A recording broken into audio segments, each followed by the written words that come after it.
Welcome to the Tech Egg. Don't get scrambled. Enjoy the video.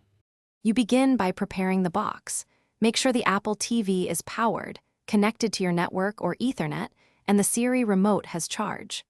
Once done, sign out of your Apple ID in Settings if you plan to sell or give it away, because activation lock can block the next owner.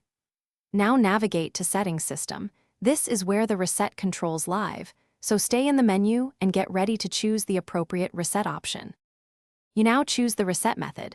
Pick Reset to erase settings and keep your software, or choose Restore to reinstall the latest TV OS and return to factory defaults.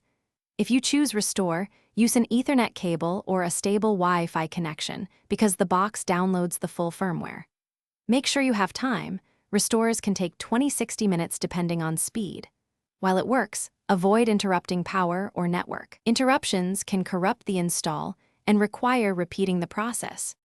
You finish by following the on-screen setup.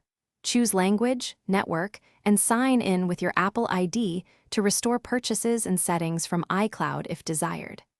If activation or update fails, make sure you used a reliable Ethernet connection and a different cable, then retry the restore option. Sometimes a simple retry resolves download corruption. If problems persist, like repeated failures or a frozen